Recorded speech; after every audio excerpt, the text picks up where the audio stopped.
penting sekali dalam sebuah perusahaan. Ada keterbukaan dari leader, ada supportive environment yang di-create, sehingga talenta-talenta pilihan ini itu kemudian betul-betul bisa keluar warnanya, keluar ekspresinya ya.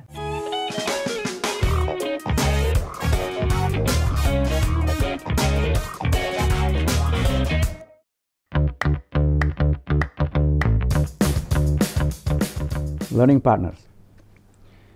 Di era yang semakin kompetitif saat ini, bukan hanya produk atau solusi perusahaan yang bertarung di medan laga, tetapi perusahaan-perusahaan juga bertarung untuk memperebutkan talenta-talenta terbaik yang mau bergabung ke perusahaan untuk memastikan produk dan solusi kita juga bersaing di medan laga.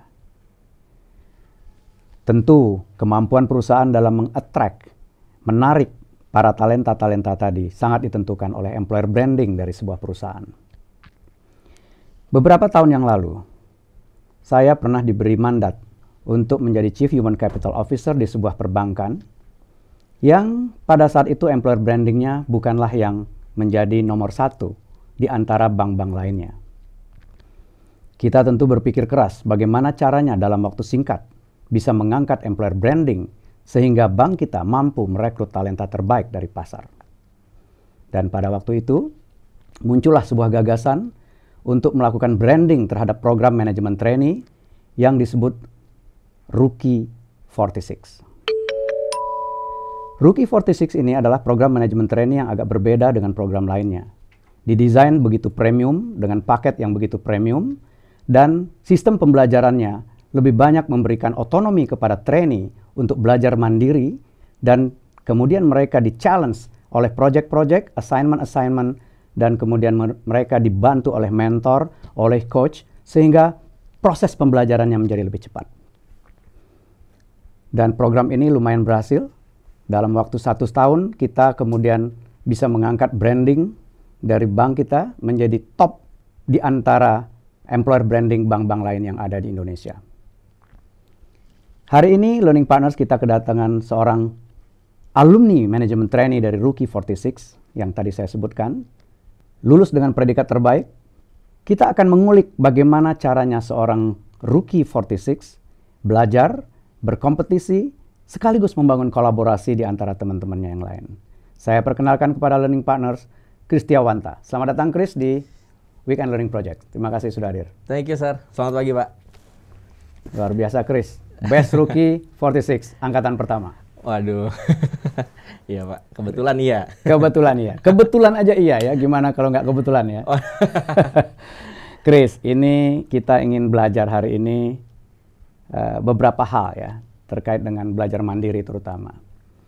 Tapi sebelum ke sana, boleh cerita sedikit nggak? Kamu tuh sekolahnya dulu di mana sih, Chris? Oh, oke. Jadi saya itu mungkin kalau SD, SMP, SMA di daerah dekat rumah lah ya Pak ya. Nah cuman dekat rumahnya di mana? Kotanya? Saya di Depok. Di Depok. Di Depok Okay. Ya. Jadi di Depok. Nah awalnya Pak impian semua anak tinggal di Depok pasti kan kuliahnya UI. Iya. Nah jadi itu agak lucu dulu ceritanya Pak. Jadi saya tuh setiap pulang les, jadi saya tuh selalu lewatin UI tuh Pak. Dan bilang, ini kampus saya nih. Luar ini biasa. Saya nih. Ternyata Pak, saya waktu awal-awal tuh passing grade nggak masuk tuh. Yaudah deh, coba undangan keluar sekalian explore, mungkin bisa ngerantau. Nah, akhirnya dapet Universitas Padjadjaran, Unpad Jatinangor Pak. Di situ saya ambil matematika. Kenapa matematik? Nah, jadi emang agak unik tuh waktu itu Pak. Jadi pertama dari sisi matematikanya sendiri, saya suka nge-treat matematika itu layaknya sebuah game Pak. Ya mungkin orang-orang dulu banyak yang anggapnya kayak susah matematika gitu kan ya Pak ya. Bahkan sampai sekarang mungkin untuk sebagian orang. Tapi susah sekali. Saya selalu ngeliat itu sebagai game yang kayak puzzle gitu Pak. Setiap problem itu pasti ada cara tersendiri untuk menyelesaikannya. Nah selain itu memang waktu itu saya melihat ada salah satu job yang cukup menarik, namanya aktuaria Pak. Oke. Nah jadi saya dengan 2 alasan itu ambillah matematika. Jurusan matematik. Ya, Kamu memang dari kecil suka hitung-hitungan atau gimana? Iya Pak, tapi bukan untuk pertemanan ya Pak. bukan hitung-hitungan sama teman ya? Betul Pak, hitung-hitungan ya untuk solving problems lah Pak. Luar biasa. Kayak gitu. Lalu kuliah di Jatinangor, jauh dari orang tua. Orang tua berarti tetap stay di Depok. Depok ya. Nah itu ya juga saya pulang tuh biasanya cuma 1 semester sekali Pak. atau kalau ada occasional yang urgent. Oke. Jadi terbentuklah Pak jiwa rantaunya di sana. Oke, kamu belajar merantau di sana. Iya. Pulang 1 semester sekali. Ngapain aja selain kuliah, ada aktivitas yang memang kamu niatin untuk dilakukan atau enggak? Iya, jadi waktu saya kuliah itu Pak, jadi awalnya tuh SMA saya kurang senang dengan resultnya, dan saya coba membuat perkuliahan saya tuh punya goals. Jadi saya pengen mengeksplor sebanyak-banyaknya dengan prinsip tidak mau rugi Pak waktu itu. Oke. Jadi tahun pertama, tahun kedua itu saya habiskan selain kuliah organisasi Pak. Oke. Jadi organisasi kampus, baik itu yang istilahnya legislatif maupun eksekutif itu saya explore semua Pak. Jadi saya juga banyak dapat pengalaman organisasi di situ. Terus tahun kedua, tahun selanjutnya saya mulai mengeksplor lagi tuh Pak. Kira-kira apa nih secara personal di luar organisasi. Oke. Nah di situ saya mulai ikut-ikutan lomba futsal, Oke. band competition. Oke. Terus juga ada namanya tuh Putra Matematika dan Putra MIPA tuh Pak. Oke. Itu kalau dijabarkan secara sederhana kayak Miss Indonesia. Tapi dalam di urusan matematika. Dalam jurusan dan fakultas. Oh, dalam jurusan matematika. Iya. Kriterianya apa itu? Kamu menang putra matematika gitu. Menang Pak, dan Putra MIPA-nya. Nah itu yang sebenarnya satu challenge buat saya. Karena kalau Putra MIPA ini kan kayak tadi saya bilang Miss Indonesia Pak. Artinya kan membuat itu adalah pembawaan diri. Bukan hanya akademik ya? Yes Pak, pembawaan diri, cara komunikasi, bagaimana kita jadi ambassador buat fakulti kita. Oke. Nah jadi di situ challenge saya apakah saya nih seolah-olah kan anak matematika tuh hanya belajar, mungkin kutu buku. Oke. Nah itu saya coba dobrak dan kebetulan waktu itu bisa tuh Pak. Tapi memang saingannya kan sesama anak MIPA. Iya. Nah biasanya memang ada level universitas, cuman waktu itu kebetulan di tahun itu nggak ada, jadi saya nggak ikutan. Oke, so kamu putra matematika menang di jurusan, kemudian kamu putra MIPA menang di fakultas. Yes Pak. Nah abis itu saya mulai ngerasa lagi nih kayaknya ada yang kurang deh. Jadi saya mulai cari prestasi akademik Pak. Oke. Nah prestasi akademiknya waktu itu saya ikutan lomba pemodelan matematika di ITB. Oke. Tingkat nasional. Nah waktu itu tim bertiga Pak sama teman-teman, dan di situ puji Tuhannya bisa keluar juara 2. Oh, oke. Di situ. Keluar kandang nih ya. Keluar kandang Pak. Luar biasa. Chris, di angkatan kamu kan pasti sebelum lulus tuh udah mulai ada ancar-ancar ya. Betul. Saya mau jadi entrepreneur, mau bikin startup, atau mau kerja secara profesional gitu. Kamu waktu itu sempat punya cita-cita nggak? Oke. Kalau cita-cita spesifik, tadi mungkin awalnya adalah spesifik job yang saya mau masukin ketika saya awal masuk ke kampus Pak, yaitu aktuaria tadi. Oke. Cuman seiring berjalannya waktu itu saya mulai ketemu passion tuh Pak. Dalam artian ini satu kata kunci yang saya selalu terapkan sih Pak, self awareness. Oke. Jadi waktu itu saya merasa gini, karena saya tuh anak yang unik Pak. Jadi saya senang matematika, analytics, data dan lain-lain. Tapi satu sisi saya punya kemampuan komunikasi yang bagus. Oke. Jadi kalau orang ketemu saya random tuh bilang, bener nggak sih ini anak matematika gitu? Iya, Kok ngomongnya lancar? Ini jangan-jangan gitu. anak FISIP nih. Gitu. Iya, jadi saya tuh mempersif dulu seperti ini Pak. Apakah saya anak yang jago matematik tapi punya gift di komunikasi? Oke. Atau justru sebaliknya, saya orang yang mungkin senang mengeksplor dan berkomunikasi, tapi punya gift di analytics gitu. Seiring berjalannya waktu Pak, dengan organisasi dan lain-lainnya saya eksplor, ternyata saya lebih yang kedua. Jadi dari situ saya mau coba dalamin itu. Sekaligus memang waktu itu saya tadinya niat S2 Pak. Cuman karena saya kelewatan beasiswa LPDP, akhirnya kelewatan maksudnya terlambat daftar. Terlambat daftar Pak. Ternyata pas saya S2 gitu di site itu ternyata penutupan. Udah lewat. Dan jadi abis itu saya coba biar nggak wasting time.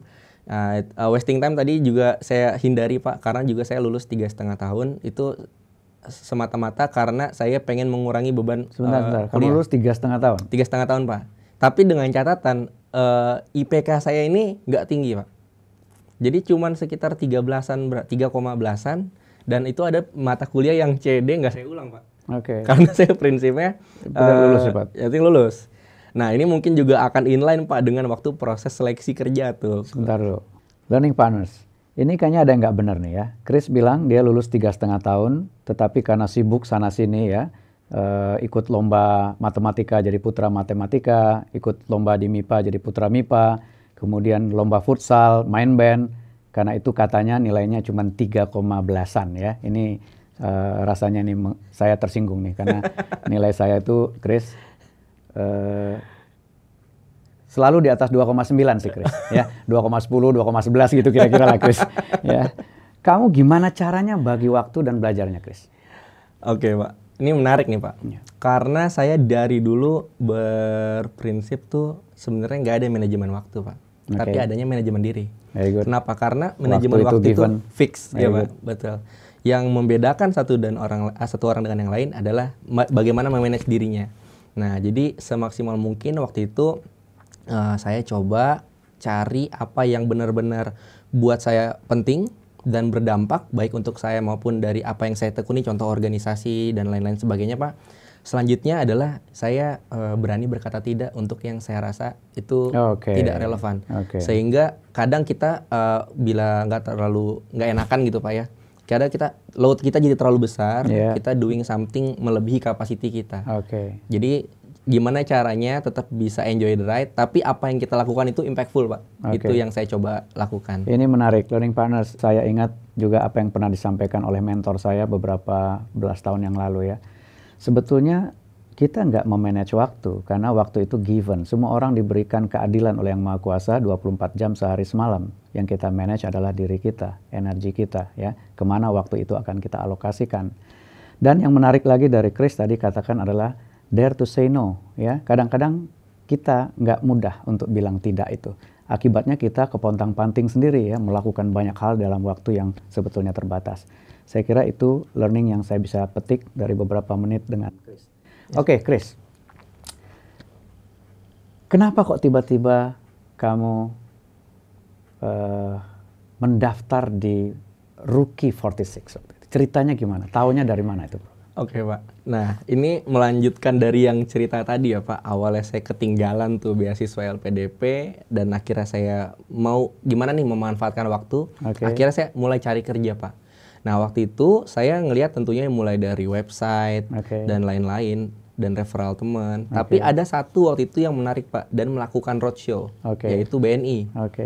Nah, kalau Bapak tanya saya, jujur waktu itu saya nggak ngerti tuh Pak. Mana perusahaan yang top, mana perusahaan yang benar-benar bagus ya. Mungkin yang kalau apa yang ada di depan mata kita itu kita anggap bagus. Dan mungkin kalau ngeliat di berita atau ngeliat diskusi biasanya Papa dengan beberapa kolega gitu, baru dia mulai tahu, oh ini perusahaan-perusahaan yang bagus nih ini gitu. Nah, jujur saya nggak tahu banyak tentang BNI waktu itu Pak. Tapi saya lihat programnya itu menurut saya menarik. Kenapa? Karena waktu itu pertama memberikan kesempatan untuk mengeksplor company Pak dari berbagai sektor atau sisi dari perusahaan. Yang kedua adalah mendapatkan supervisi langsung dari level BOD waktu itu. Jadi, wah saya mikir yang bener aja nih, masa kita benar-benar dimonitor dan memang actually terjadi gitu Pak. Dan yang terakhir tentunya pastinya yang challenge di mana apabila mampu menyelesaikan program itu bisa dapat kesempatan langsung menjadi manajer Pak. Langsung jadi manajer, lulus program ini langsung jadi manajer. Nah itu yang memang menarik buat kamu. Menarik dan memang itu pisau bermata dua Pak. Satu bisa jadi wah ini tantangan besar nih, tapi ya high risk high return tuh Pak. Jadi biasa Pak seperti tadi prinsipnya hajar aja. Hajar, kamu langsung daftar? Saya daftar dan puji Tuhannya waktu itu first shot first kill Pak. Jadi kamu belum sempat ngelamar saya nggak sempat yang lain, langsung daftar ke sini, langsung terima. Karena yang lain kalau waktu itu saya lihat Pak, compare, pasti kan juga saya compare ya Pak ya, dengan beberapa program lain, apa yang ditawarkan itu dari sisi programnya itu tidak semenarik itu buat saya. Karena generik Pak, biasanya kan ya lulusan ini, IPK segini gitu, standarnya nggak gitu. Nggak ada background. Benefitnya apa sih? Apa yang membedakan? Kalau bahasanya mungkin di product itu kan value proposition Pak, buat differentiate us from others. Nah itu yang saya lihat banget dan saya kebayin dengan ideas itu. Di situ Pak. Waktu itu memang masih eranya, masih roadshow-nya masih offline tuh ya. Jadi dari kampus ke kampus, roadshow offline. Itu ribuan peminat ya waktu ditanya tuh ya. Saya waktu itu sempat melakukan undercover ya. Saya menyamar menjadi mahasiswa S2 di sebuah kampus begitu ya, pakai topi segala macam, lalu melihat animonya luar biasa tuh. Tetapi yang really mendaftar, berani mendaftar tuh hanya nggak nyampe 500 kalau nggak salah. Karena pendaftarnya itu unik ya. Iya. Nggak ke perusahaan tapi ke YouTube ya. Ke YouTube, Pak. Suruh kirim apa ke YouTube waktu itu? Nah, waktu itu tuh menarik, Pak. Jadi kita disuruh selain upload dokumen basic ya, Pak ya. Oke. Itu kita disuruh bikin video YouTube. Oke. Di mana video YouTube itu kita harus bisa ekspresikan gimana menjelaskan diri sendiri. Oke. Tapi sekaligus menceritakan opini kita tentang dunia yang waktu itu memang awal-awal triggering berubah Iya. digital tuh waktu Iya. itu.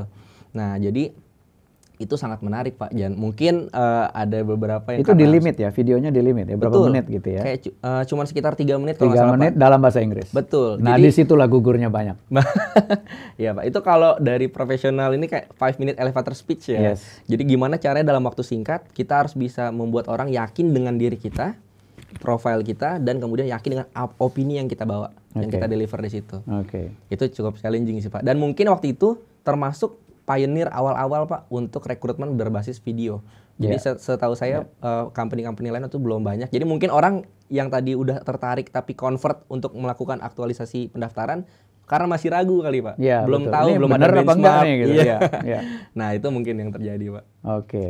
Dari ratusan yang kirim video ke YouTube, kemudian dipilih kalau nggak salah 50 ya. Betul. 50 orang. dikirim kemana? Ini lucu nih. Nah, dikirim 50 orang ke Kopassus, Pak. Ke Kopassus. Iya, selama 1 minggu. Nah, waktu itu saya berpikir gini kan, bertanya-tanya, Pak. Biasanya Sudah lulus baru Sudah dikirim. lulus baru dikirim. Ini belum lulus, bagian dari seleksi. bagian dari seleksi, Pak. Apa yang diseleksi di Kopassus selama seminggu itu? Macam-macam, Pak. Banyak cerita serem dan lucunya juga sih gitu Oke. ya. Cuma yang pasti di sana itu lengkap sih, Pak, komplit. Fisik udah pasti. Fisik udah nggak pasti. perlu tes kesehatan. Nggak udah. perlu tes kesehatan. Lalu Tetap ada sih, Pak, di awal. Oke. Cuman di situ jadi makin teruji lah. konfirmasi di situ ya. Konfirmasi. Oke. Yang kedua itu kita ada business project group waktu itu. Jadi Oke. sekaligus teamwork. Jadi kita disuruh observe daerah sekitar, kira-kira punya bisnis potensial apa nih yang bisa Oke. dibangun. Dan langsung presentasi waktu itu ke level BOD -1, Pak. Oke. Di level GM lah. Jadi kalau udah di mulai BNI. kolaborasi ya, Betul. tim ya. Tim. Antar tim. Ya itu randomly kita baru kenal di situ. Oke. Langsung gimana cara kita Oke. collaborate. Terus juga bahkan Sebentar, kalau tim gitu ada dipilih ketua tim apa segala macam nggak? ada, Pak, ada. Kamu waktu itu udah jadi ketua tim atau belum? Oh, ada sempat jadi kayak Sempat jadi danton gitu dantonnya. juga. Oke, oke. Nah, terus apa namanya? Selain itu juga lengkap tuh, Pak. Kita ada Mbak. interview dengan Bapak tengah malam. Kamu kebagian jam berapa itu? Saya inget banget tuh, Pak. Saya dapat hampir termasuk yang bagian belakang-belakangan. Saya udah ngantuk, saya ketiduran sampai dibangunin. Diguyur? Ya, diguyur gitu. Mas, giliran kamu. Oh, siap, Pak. Dan yang paling unik, yang paling terakhir tuh, Pak. Jadi kita disuruh ngafalin satu kalimat. Dikasih secari kertas. Terus dia kasih term and condition. Kamu hanya boleh menceritakan isi ini ke orang dengan ciri-ciri segini. Oke, Nah, terus masuklah kita ke hutan karet, Pak. oke. Wah, di situ ada pocong terbang segala macam. Terus apa? Jadi kita, Ada yang nyerah nggak sih? ah, Ada yang nyerah nggak sih? waktu wah, nyerah sih kayaknya nggak ada, Pak. Kebetulan Tapi teman-teman ada yang kesana cedera, jadi- ada yang apa segala macam ya, nggak kuat ya. Kalau nyerah kan di dalam jiwanya, Pak. Iya, Kalau itu kan berarti kondisi Iya, eksternal gugur ya. memaksa dia itu cedera. Nah, terus kemudian di situ banyak challenge. Ujungnya kita menemukan orang dengan ciri itu, kita harus sampaikan. Jadi ada beberapa yang nggak hafal. Mungkin itu, Pak, ketika kita di press di kondisi ekstrim, kita jadi nggak fokus tuh. Iya. Nah, jadi kita ngeblank gitu. Kan itu pasal-pasal, Pak, Iya, kombinasi angka dan huruf ya kan. Betul, Jadi agak betul. sulit kadang kita. Betul. Gitu. Kita memang kan bangkir ya, cari orang yang ya nggak crack under pressure tuh. Yes, ya. Pak. Tetap fokus. Betul. Dan leadershipnya harus menonjol, tapi tetap kolaboratif. Betul. Makanya itu ya dari 50 kalau nggak salah yang lulus cuman 18, Pak. 18 orang ya. 18 orang. 18 orang dan kamu termasuk di antara 18 itu. Betul. Chris, dari kan diputer-puter ya, assignment-nya pindah-pindah ya, dari consumer banking ke corporate banking ke komersial gitu-gitu ya, kalian muter ya. Betul. Yang paling menarik waktu itu buat kamu assignment-nya di mana? Paling menarik itu justru kalau saya awalnya tuh waktu ke daerah, Pak. Oh, oke. Jadi kita ke sentra kredit kecil. Oke, Waktu itu saya kedapatan yang di Jogja tuh, Pak. oke. Nah, jadi di situ selain kita belajar kredit kecilnya, kita juga belajar dari sisi waktu itu kan kita diminta bikin rekomendasi bisnis. Nah, waktu itu saya mengobserv UMKM, Pak, di Jogja kan kebetulan banyak pengrajin dan lain sebagainya. Nah, di situ kita mulai banyak tahu tuh kondisi real di lapangan seperti apa, terus kemudian kita matchingkan dengan, dan kalau memang solusi kita ternyata ada gap relevansi, nah apa yang kita rekomendasikan supaya itu bisa jadi lebih baik gitu. Dan di sana mulai mengenal human relations ya, gimana ternyata Iya, yang di betul. kertas sama di lapangan nggak sama gitu ya. Iya, betul, Pak. Chris, pada waktu itu saya ingat ya, kalian itu kan termasuk orang-orang yang awalnya nggak semua bisa menerima lah ya. Oh. Ini kan pasti ini programnya spesial amat gitu ya. Ya, saya ingat tuh ya beberapa feedback muncul. Bagaimana kalian handle itu?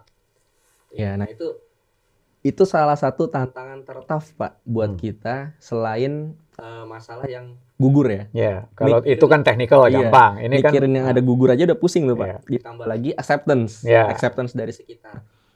Pertama sih kita awalnya kadang sebisa mungkin menghindari, Pak, arah obrolan yang kayak agak-agak sensitif. agak sensitif. Tapi lama-kelamaan ya memang kita harus konfront dengan itu dalam artian kita memberikan penjelasan, Pak. Kalau saya sederhananya selalu menjelaskan gini. Pertama, bukan saya yang minta bikin programnya kan. Iya. Programnya ada. Ya, Saya salahin apply. direkturnya. Bapak dong waktu itu. Nah, saya daftar. Ya, kita semua punya chance semua daftar gitu kan. Iya. Cuman saya kebetulan daftar dan masuk. Ya, Gitu. Itu bukan salah gue dong. bukan salah saya. Ya, oke. Saya bilang gitu. Yang kedua adalah masalahnya adalah kita udah sesama di dalam nih. Ya. Kita employee. Ya. Daripada kita jadi kontraproduktif ngomongin perbedaan kita, Oke. mending kita collaborate apa nih? Oke. Dan kemudian ya kita memang harus approach di luar profesional sih, Pak. Dalam Oke. artian kita mulai mingle, kita engage, kita ngobrol, nongkrong bareng, hangout, gitu-gitu sih, Pak, yang membuat lebih cair. Dan memang kita juga harus proof dari kompetensi kita, Pak. Kita Ya. memang apakah kita layak dengan semua program itu. Dan mereka kan dimintain feedback kan tiap 3 bulan mereka Pak, dimintain betul. feedback. Mereka juga bisa memberikan feedback ke kita. Bahkan ya akhirnya, Pak, feedback itu justru jadi masukan terbesar saya sepanjang 2 tahun. Saya banyak ketemu mentor, ketemu orang-orang yang mau membimbing dan mengajari, mulai dari di divisi-divisi, di sentra kredit yang kecil maupun menengah waktu itu, dan dari sisi wilayah, bahkan level direksi, GM itu banyak banget, Pak. CEO juga ngasih masukan. Akhirnya ke kita. malah dapat masukan banyak. Betul. Learning Partners, program-program seperti ini ya adalah program-program yang premium tentunya ya. Dan tadi Chris menyatakan bukannya hanya aspek teknisnya yang challenging, tetapi acceptance-nya juga. Karyawan-karyawan yang lama ya, yang sudah bergabung lama di perusahaan, ini kok ngelihat nih anak-anak ini kok enak banget ya, dikasih paket yang premium, diberi akses ke direksi, diberi program-program yang wah begitu ya, yang challenging. Kenapa kita nggak dikasih kesempatan yang sama gitu? Nah, Chris menyatakan ya challenge terberat di situ, tetapi ya itu kan bukan keputusan saya, saya ikut programnya begitu. Tinggal bagaimana kita berkolaborasi dengan baik ya. Ngapain kita berkompetisi satu sama lain? So help me to help you untuk membuat perusahaan ini menjadi lebih baik. Chris, ada pengalaman menarik nggak pada waktu kalian dilibatkan misalnya dalam corporate event yang strategik gitu ya? Pernah bisa cerita sedikit? Oke. Nah, jadi waktu itu sekitar tengah-tengah tahun program kita, Pak. Kita waktu itu di-invite untuk create corporate plan 5 year. Oke. Nah, waktu itu Ini baru setahun kerja nih ya? baru setahun trainee ya? trainee malah. Iya, oke. Setahun trainee itu. Iya. Nah, tahun trainee kita di-invite untuk bantu discussion corporate plan Untuk 5 tahun ke depan. 5 tahun ke depan. Dan waktu itu kita cukup kaget, Pak, karena ternyata pesertanya itu Komisaris BOD Minus One. BOD Minus One, GM dan CEO wilayah gitu. Lalu tahu-tahu ada kalian nongol sekelompok makhluk. Tahu ada kita ya kan, datang terus langsung disebar tuh, Pak. Bahkan ada mungkin beberapa sektor atau industri yang kita mungkin belum sempat, karena kan baru jalan setengah jalan tuh, Pak. Nah, itu diundang ini rapatnya di hotel kalau salah ya. Iya. Kita konsinyir begitu kalian datang gitu ya. Iya. Itu tahu nggak? Sebelumnya itu waktu kita ngusul ya melibatkan kalian di program strategic plan itu, direksi langsung setuju. Tetapi jadi observer ya di belakang gitu. Saya bilang jangan jadi observer, jadi peserta, duduk di meja bareng-bareng kita. Okay. Nah itu luar biasa dukungan dari CEO ya, dari direktur utama. Iya. Oke, libatin jadi peserta gitu. Nah, pada waktu duduk ya bersamaan dengan komisaris, direksi, ya, BOD Minus One, CEO wilayah, pertama-pertamanya grogi nggak sih? Wah, Pak, itu kan meja begini ya, Pak. Ya? Kalau bawahnya kelihatan dengkul saya goyang, Pak.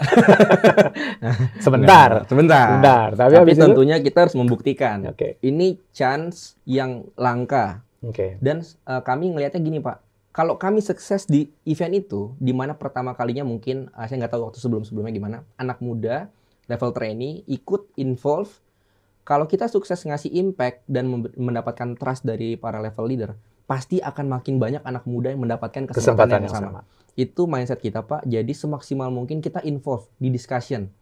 Opini kita mau mateng, setengah mateng, mau belum ini, kita coba lemparkan. Kita coba keluarkan.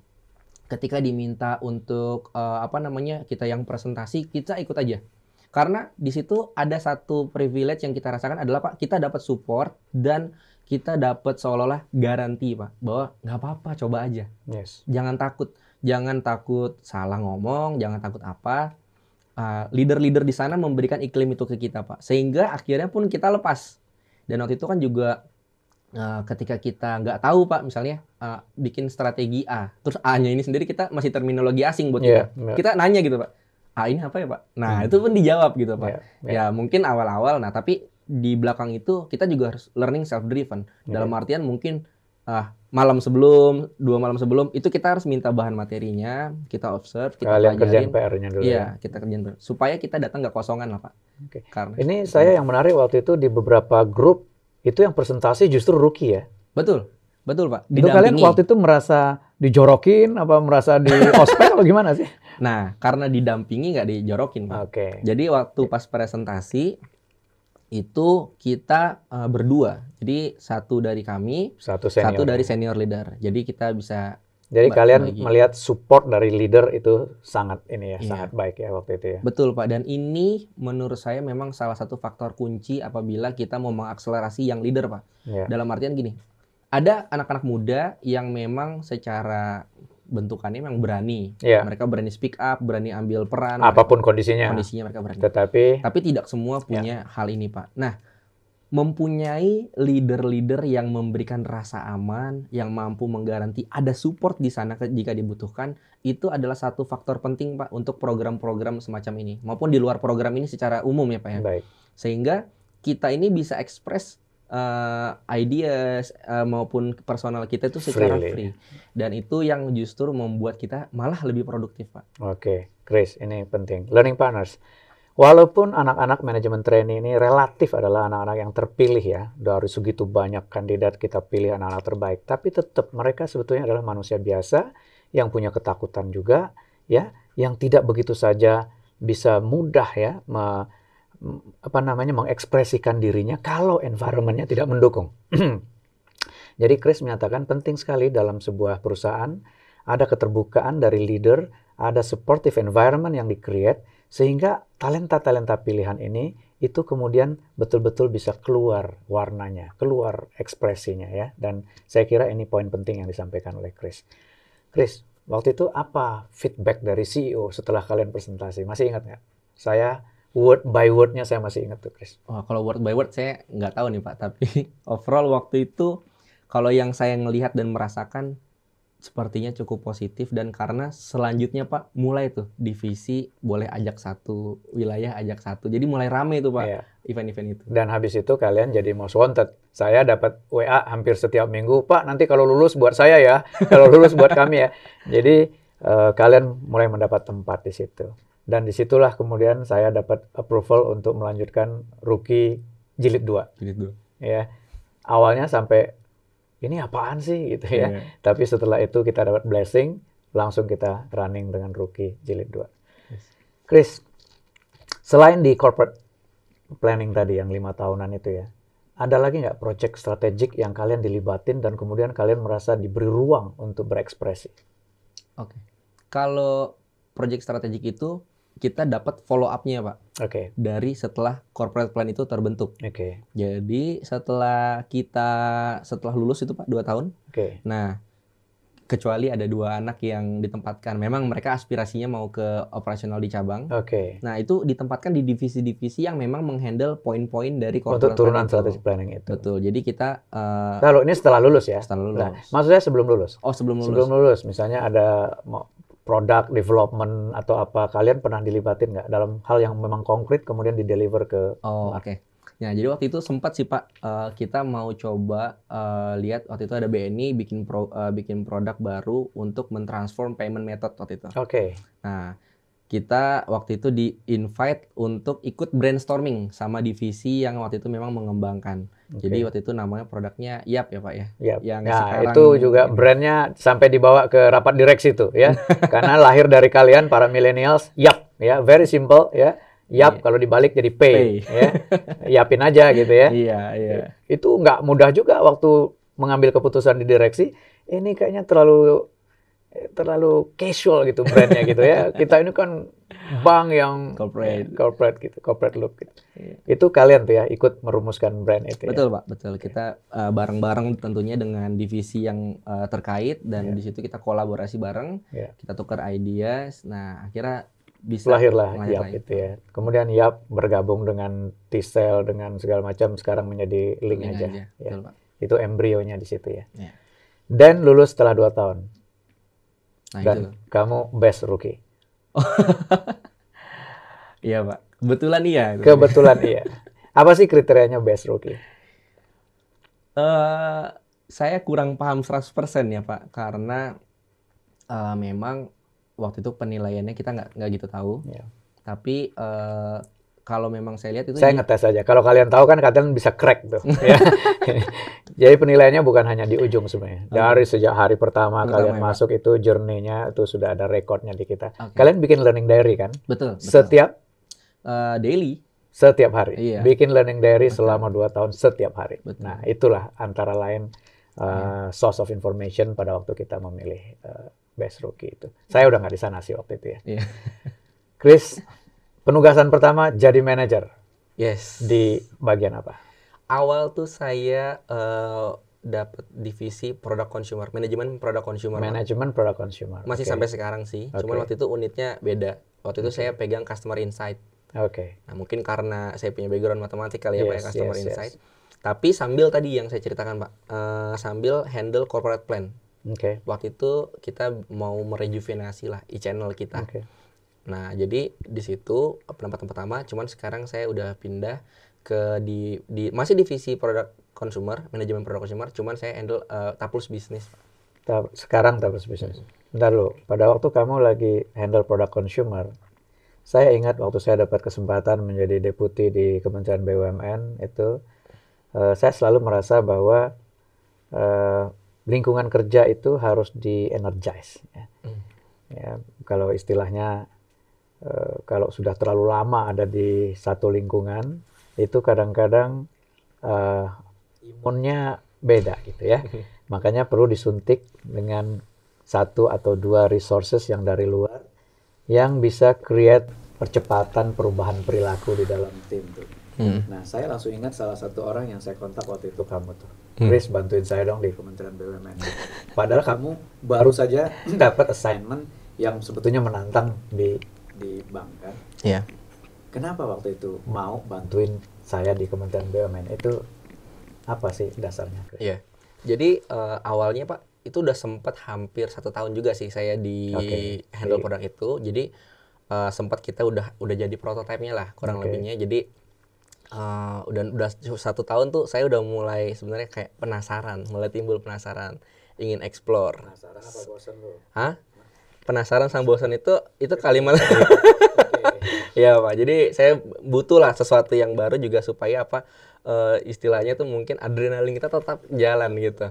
Nah, waktu itu dapat call dari Bapak. Awalnya saya inget banget itu untuk menangani COVID karena masih early Pak. Ya, betul. Nah, tapi sambil bantu di kedeputian yang ternyata handle mulai dari SDM, mulai dari IT dan juga sosial waktu itu Pak. Dan waktu itu memang saya kepingin banget selalu explore Pak. Dan ketika udah di corporate, yang waktu itu juga udah banyak bahas disruption, terus konsep design thinking dan lain-lain, ngelihat ada opportunity di government, itu saya tertantang tuh Pak. Jadi saya akhirnya memutuskan pengen nyoba gitu kan, seperti apa sih di sana gitu Pak. Baik. Learning partners, orang-orang yang high flyers ya, orang-orang yang terpilih masuk ke fast track program, biasanya memang orang-orang yang 1-2 tahun itu buat mereka membutuhkan tantangan yang berbeda gitu ya. Perlu diberi ruang yang lebih luas, perlu diberi environment yang lebih menantang dan seterusnya. Itulah sebabnya kenapa waktu itu saya call Chris ya. Karena menurut saya ini siapa tahu tertarik untuk menangani sesuatu yang lebih besar ya. Coveragenya adalah seluruh BUMN begitu. Dan betul sekali umpan saya kemudian ditangkap oleh Chris dan kemudian Chris menjadi bagian dari tim Kementerian BUMN. Iya. Chris, begitu ada di Kementerian BUMN, kamu kan sempat dikasih ruang untuk menjadi PIC sebuah proyek strategik. Ya. Harus manggil-manggil direksi, meeting. Itu kamu waktu itu gimana pertama kali? Kamu kan di korporasi jauh sekali. Kamu manajer, masih ada senior manager, masih ada EVP, masih ada group head, masih ada direksi. Betul. Nah, tahu-tahu kamu di Kementerian BUMN, kamu harus berkoordinasi dengan para direksi, ya minimal BOD-1. Iya. Ya, gimana rasanya? Awalnya Pak itu shock saya. Shock mulai dari kalau Bapak ingat ya Pak, waktu itu Bapak pernah minta saya kontak salah satu direksi. Ya. Saya pikir kan kontak itu WA ya Pak. Terus Bapak nanya saya, mana Chris kok belum dijawab? Oh WA saya belum jawab Pak. Loh kok WA? Telepon aja gitu kan. Yang bener nih Pak. Nah ternyata terus saya melihat tuh responnya juga berbeda tuh Pak. Saya baru tahu gitu kan. Oh ternyata kalau dari kementerian cepat gitu, gercep ya. Okay. Nah, tapi dari situ sebenarnya gini Pak, itu udah terbawa dari program. Oke. Jadi karena dulu program, mungkin saya berinteraksi sering dengan direksi komisaris Pak, untuk yang mungkin presentasi, kita share ideas gitu. Jadi mungkin gapnya saya ketika itu nggak terlalu jauh. Jadi saya berani lah, jadi cukup berani untuk bisa ambil peran itu. Dan terlebih lagi dengan adanya balik lagi Pak, support dari leader untuk create itu. Tapi saya juga terus-terusan belajar tuh kan, sampai kayaknya 1 bulan pertama saya masih nanya feedback Bapak terus kan. Kalau begini gimana Pak? Ini mana yang bisa, mana yang enggak? Karena kan balik lagi pasti ada rule of the game dari setiap pola interaksi atau managing stakeholder. Itu gunanya weekly mentoring ya? Iya, betul banget Pak. Dan dari situ ya saya posisinya oke, saya tahu objektif dan goals-nya di role ini apa dan what's needed gitu situ Pak. Jadi memang kita nggak bisa kalau kita ikut arus aja tuh. Pasti kita akhirnya malah nggak nyampe goal. Jadi akhirnya saya berani, dan tadi yang Bapak bilang, saya memberanikan diri. Kadang ketika ada rapat meeting gitu, saya yang mimpin itu padahal pesertanya level direksi atau BOD -1 gitu Pak. Dan tapi memang ternyata mereka juga respect gitu Pak. Jadi itu juga membantu saya juga gitu. Kadang mungkin kan kalau kita apa nih gitu kan, terus kita jadi di underestimate, nah itu mungkin juga kan mengganggu ya Pak. Tapi so far kalau kita juga confident, kita tahu apa yang harus di-achieve dari sebuah meeting, dari yang di-expect dari stakeholder kita, sekaligus mungkin ekspektasi balik ke kita, sehingga kita tahu itu. Nah itu part of managing stakeholder yang menurut saya sangat membantu sih Pak, ketika saya akhirnya menjalankan role itu. Awal-awalnya berat, tapi lama-lama itu jadi weekly activity kamu yang sudah menjadi rutin ya? Betul, rutin Pak. Oke, Chris. Biasanya, waktu saya ingat banget ya, saya pindah dari Kementerian BUMN ke Kementerian Pan RB. Waktu itu saya tanya ke teman-teman, ini apakah Chris dan teman-teman masih mau tugaskan di sini atau tidak? Kalau tidak, saya akan kembalikan ke bank ya. Nah, kemudian sampai ada suksesor pengganti saya, Pak Teddy juga. Kemudian saya sampaikan, Pak Teddy, nggak usah sungkan kalau misalnya tim teman-teman ini sudah selesai, bisa kita kembalikan. Tapi ternyata kamu sampai hari ini tetap dibutuhkan di Kementerian BUMN. Masih Pak. Masih. Berarti memang bukan karena siapa ya, tapi karena memang kalian memberikan nilai tambah sehingga kemudian servicesnya masih dibutuhkan di sana. Ketemu leader yang berbeda. Ya, ini pasti udah perjalanan sehari-hari kamu sudah terbiasa ketemu leader berbeda. Ada yang suportif, ada yang sepertinya kok nggak terlalu suportif, walaupun mungkin kamu nggak tahu di belakang itu mereka juga taking care of you ya, as well as yang kelihatannya suportif tadi. Apa challenge-nya kalau kamu ketemu leader yang berbeda itu, Chris? Apa yang kamu lakukan? Oke. Jadi kalau ini sebenarnya pelajaran dari Bapak juga sih. Dan itu selalu saya bawa. Pertama adalah cek ekspektasi, Pak. Jadi apa yang leader saya expect dari role dia sendiri, dari goals-nya dia maupun dari tim yaitu kita untuk membantu dia mencapai goals-nya. Oke. Nah, setelah itu kedua saya biasanya adjustment style, Pak. Oke. Kayak sesimpel kalau orang presentasi ada yang suka induktif, ada yang suka deduktif, ada yang suka langsung pointing out poin-poin penting, ada yang memang lebih suka mengelaborasi dulu. Nah, itu yang saya coba kenali di awal. Chris, tadi bagus, cek ekspektasi. How do you do that? Gimana caranya kamu ngecek ekspektasi? Ngecek ekspektasi itu pertama saya melakukannya dari technical kerjaan dan non technical, Pak. Pertama kalau non technical dulu yang paling gampang lah, Pak. Misalnya pola kerja lah. Bapak lebih suka WFH WFO kalau sekarang di pandemi. Terus kalau Bapak ada preference nggak on the weekend? Kamu tanya itu ya? Saya tanya, Kamu Pak. tanya. Saya tanya weekend kerja atau enggak. Kita diskusi sih. Kadang beliau juga yang nanyakan. Terus kita tanya pola kerja, interaksi seperti apa. Kalau misalnya ada materi, kita review seperti apa. Terus kalau ada pola decision making, contoh Pak, kayak saya juga kayak Bapak kan, saya sekarang waktu itu menggunakan polanya kan, ini Pak situasi, kondisinya ini, tantangan yang kita hadapi ini, opsinya ada 1, 2, 3, rekomendasi saya yang 1 gitu. Ternyata kan Bapak lebih suka gitu, biar langsung nomor aja tuh, 2, 3, 1 gitu. Nah, jadi itu kan bentuk saya juga adjustment tuh, Pak. Nah, ketika bisa beda lagi tipe leadernya, saya biasanya juga caranya seperti itu. Kamu menyesuaikan stylenya. Betul. Learning partners. Jadi memang tiap kali kita ketemu leader baru atau environment baru ya, yang pertama kali mesti kita lakukan adalah clarify ekspektasinya. Ya, jangan sampai kita tidak paham apa yang menjadi ekspektasi dari orang yang memberikan penugasan kepada kita. Dan cara terbaik untuk clarifying ekspektasi adalah ya tanya gitu. Ya nggak usah nebak-nebak. Karena banyak orang nebak-nebak, ini leader maunya apa sih gitu ya. Nah, Chris tadi kita sudah didik dari awal ya. Clarify ekspektasinya, tanya ya, Bapak tuh apa sih ekspektasinya ke saya ya, apa sih yang membuat Bapak nyaman, apa sih yang membuat Bapak tidak nyaman, dan itu kalian praktekkan terus ya. Betul Pak, bahkan ketika menghadapi masalah gitu, biasanya misalnya kita saya lagi mimpin meeting dengan stakeholder, kan kita pasti biasanya ada hal yang jadi, kalau saya sebut personal namanya MPI, most pressing issue. Nah, most pressing issue ini biasanya kan leader kita punya concern. Jadi kalau sebelum saya make a deal, biasanya sebelum saya tanya. Jadi intinya poin apa yang Bapak nggak bisa trade off. Tapi poin apa yang Bapak masih bisa negotiable. Nah, itu yang kadang saya bawa sehingga saya selalu memposisikan tuh gini Pak. Kalau ada 100 kerjaan ke saya, kalau bisa ke leader tuh tinggal 5. Tuh, yaudah, itu udah paling susah tuh, udah nggak bisa handle. Tapi kalau yang muda itu harusnya udah beres di kita. Nah, tapi supaya bisa tahu mana sisa 5 yang kita nggak bisa handle, itu kita pertama harus kenalin kapasiti kita Pak. Yang kedua adalah kita harus tahu nih mana tadi yang benar-benar ada concern tersendiri dari leader. Sehingga balik lagi, kalau namanya tim kan pasti ini masih gamesnya leader Pak. Belum gamesnya saya. Jadi ya concern itu harus kita hargai. Dan kemudian itu yang jadi part ketika kita komunikasi dengan stakeholder tadi. Jadi kita ketika menghasilkan sebuah deal, satu, tidak perlu bolak-balik birokrasi nanya leader, karena kita udah tahu ekspektasinya. Kedua adalah kita kerjaan bisa jadi lebih cepat. Chris, kamu kan tadi bolak-balik kamu terbantu ya oleh leader, oleh mentor, oleh itu ya. Kamu sendiri mulai belajar jadi leader, jadi mentor juga? Mencoba Pak. Mencoba. Jadi kebetulan saya di kantor tuh manajer tapi belum punya bawahan secara struktur. Dan memang pola kerjanya juga sekarang kan elips ya Pak.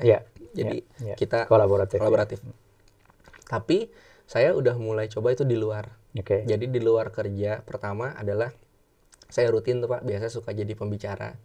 Dan setelah jadi pembicara itu sekarang suka menawarkan gitu. Kalau butuh bantuan boleh kontak. Nah, contoh ada beberapa junior kampus tuh yang minta di mentor untuk misalnya masuk kerja gitu. Buat apa, Chris? Ngapain lo ngabisin waktu untuk ngurusin orang yang... Jadi sebenarnya ada beberapa alasan sih Pak ketika meminta. Pertama adalah itu menjadi ajang proof of concept. Karena ketika saya sharing kan pasti itu berdasarkan apa yang saya tahu Pak di titik itu. Karena learning itu pasti continuous ya Pak ya. Nah, kemudian ketika saya share ke orang lain dan dia mencobanya, itu akan jadi feedback terhadap knowledge yang saya punya Pak. Apakah itu misalnya memang berhasil atau memang ternyata ada lebih dari satu cara untuk mencapai sebuah purpose tadi. Nah, sehingga itu jadi justru bukan hanya jadi part learningnya dia, tapi jadi part learningnya saya. Jadi kamu sebetulnya jadi mentor, in return sebetulnya benefitnya juga buat kamu. Betul Pak, betul. Yang kedua adalah tentunya ya kita pengen berbagi lah Pak. Kita pengen everyone happy kan, kalau selagi kita punya kemampuan untuk bisa membantu, ya itulah kita lakukan. Mungkin buat dia belum ada gambaran seperti apa, tapi kita udah punya modalnya tuh Pak. Ya, keren. Learning partners. Jadi sebagai leader, tugas kita bukan hanya belajar atau mendeliver apa yang menjadi ekspektasi, tetapi kita juga untuk ada peran untuk create more leaders. Dan Chris sejak dini juga sudah mulai memainkan peran itu, menjadi mentor bagi junior-junior, yang sebetulnya juga in return menjadi mentor itu bukan hanya membantu orang belajar, tetapi juga memperbaiki proses belajar kita sendiri, gitu ya. Dan dalam konteks knowledge, the more you give, actually the more you get, ya. Ini yang disampaikan oleh Chris. Chris, ini luar biasa learning kamu ya, selama baru 3-4 tahun ya kamu ya. Di dunia profesional. Di dunia profesional ya. Betul, Pak. Tapi kamu udah punya exposure ke kiri, ke kanan, ke atas, ke bawah, dan lain-lain. Masih enjoy nggak jadi profesional? So far masih enjoy, tapi tetap ada kehausan untuk explore lebih Pak. Pastinya itu sih. Karena tadi secara general yang saya lakukan hanya belajar prinsipnya Pak. Prinsip, jadi ketika tadi di corporate prinsipnya apa sih gitu, sehingga kalau main game tuh winning faktornya apa gitu Pak. Sama kayak mungkin saya ketika pertama menjaga challenge dan kemampuan adaptability belajar kita itu saya selalu coba. Jadi misalnya Pak, tips yang dari saya lakukan tuh adalah ada 2 sih Pak. Pertama tuh selalu coba sesuatu yang baru. Nah itu saya lakukan selain masalah kerjaan juga di hobi itu Pak. Golf gitu ya Pak. Itu saya kapan-kapan kita tarung ya. Banyak siap Pak. Bertahun-tahun saya latihan gitu, masih aja itu pukulan jelek akan ada gitu Pak. Itu termasuk real management game. Iya betul Pak. Kedua yang paling game e-sport saya. Itu kayak satu hal yang mungkin menjaga saya tetap waras dari sisi kerjaan karena hiburan. Balancing. Ya, tapi kedua itu membantu saya lebih adapt Pak. Jadi ada satu game itu ada banyak hero, ada banyak role-nya Pak. Nah, saya coba tuh Pak belajar semua hero. Saya belajar semua role. Kenapa? Supaya saya tahu masing-masing. Dan itu gamenya kan dinamis Pak. Kapan kita harus perang, kapan kita harus ini. Ketika kalah kita ngapain. Nah, jadi exercise terus ya. Exercise terus Pak. Itu mungkin salah satu hal yang membuat saya terjaga untuk tetap menjaga learning agility saya. Learning agility saya, sehingga ketika ketemu hal baru tuh kita nggak kaget gitu Pak. Nah kemudian karena saya udah terbiasa dengan pola untuk melatih hal-hal seperti ini, tentunya ada kadang mungkin momen cepat bosan tuh Pak. Jadi itu bakal jadi halnya sama dengan mungkin di corporate life. We never know gitu kan Pak. Tapi mungkin saya pengen explore lebih lah sebanyak-banyaknya. Kalau ada hal yang akan membuat kamu quit dari perusahaan yang sekarang, kira-kira kemungkinannya apa? Kemungkinan apa yang wah kalau ini terjadi Kak, saya udah. Ini cukup sulit ya Pak ya. Kalau saya pertama mungkin ketika sudah tidak ada kesamaan value dulu mungkin ya Pak. Kesamaan value personal dengan company-nya itu sendiri. Mungkin saya company kan netral, people.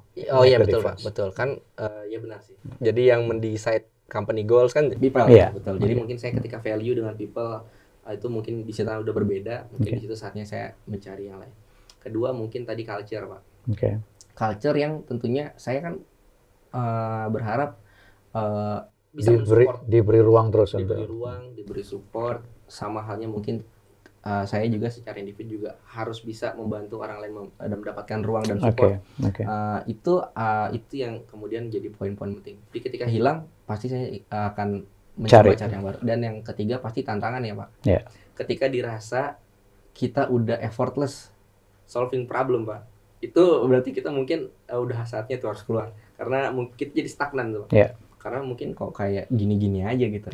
Nah itu mungkin titik yang harus dikenalin gitu ya. Kapan kita merasa bosan itu Pak? Karena mungkin terlalu mudah, atau kedua tidak cocok tadi dengan people skill. Chris, terima kasih luar biasa sharing learning dari kamu hari ini. Learning partners, buat korporasi ya, mencari talenta terbaik adalah perjuangan sendiri. Kita berkompetisi dengan perusahaan lain. Kalau sudah dapat, jangan disia-siakan. Beri mereka kesempatan, beri mereka ruang, beri mereka support agar mereka tetap merasa menjadi orang yang penting bagi perusahaan. Dan mereka ini adalah kelompok orang-orang yang biasanya memang butuh tantangan-tantangan baru, pembelajaran-pembelajaran baru. Tidak betah bertahun-tahun ada di satu tempat dengan tantangan yang sama dari waktu ke waktu. Belajar sendiri sudah menjadi ciri dari orang-orang seperti ini. Mereka punya drive dari dalam, tetapi tetap mereka adalah manusia biasa yang membutuhkan social learning untuk mensupport mereka. Karena itu penting bagi kita untuk saling membantu agar kita betul-betul bisa create value bagi organisasi kita. Mudah-mudahan pembelajaran kali ini bermanfaat bukan hanya buat talenta-talenta muda yang akan memilih jalur manajemen training sebagai track ya yang sangat kompetitif, tetapi sekaligus dituntut leadership dan kolaborasinya di sana. Tetapi juga bagi perusahaan yang ingin mengembangkan program-program sejenis, bukan hanya merekrutnya, tetapi memastikan bahwa orang yang direkrut ini mendapat tempat dan kemudian bisa mengaktualkan kompetensi mereka dengan support yang cukup. Ini menjadi tantangan bagi kita semua. Semoga bermanfaat. Sampai jumpa. Salam Learning Partner.